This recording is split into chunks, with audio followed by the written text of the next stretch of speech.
বাংলাদেশের সকল ক্লিনিকগুলিতে labour room প্রতিষ্ঠিত করতে হবে। যারা না করবে তাদের লাইসেন্স বাতিল করে দেব।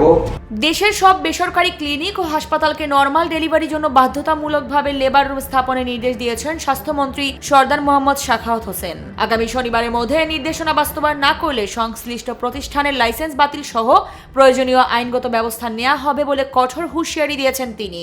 বাংলাদেশের সকল ক্লিনিকগুলিতে লেবার রুম প্রতিষ্ঠিত করতে হবে। যারা না করবে তাদের লাইসেন্স বাতিল করে দেব। সোমবার রাজধানীতে বাংলাদেশ মিডওয়াইফারি সোসাইটি আয়োজিত এক অনুষ্ঠানে প্রধান অতিথির বক্তব্যে স্বাস্থ্যমন্ত্রী এ ঘোষণা দেন। তিনি আরও জানান, নরমাল ডেলিভারির সেবা নিশ্চিত করতে প্রতিটি বেসরকারি ক্লিনিক ও হাসপাতালে প্রশিক্ষিত মিডওয়াইফারি নিয়োগও বাধ্যতামূলক করা হবে।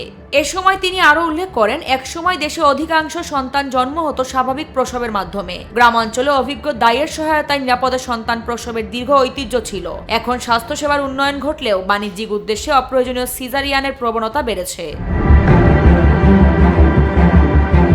তিনি আরও বলেন, দেশে অপ্রয়োজনীয় সিজারিয়ান অপারেশনের প্রবণতা উদ্বেগজনকভাবে বেড়েছে। কিছু বেসরকারি ক্লিনিক ও দালাল চক্র গর্ভবতী নারীদের ভয়ভীতি দেখিয়ে অপ্রয়োজনীয় সিজারিয়ান করাতে উদ্বুদ্ধ করছে, যা বন্ধে সরকার কঠোর ব্যবস্থা নেবে।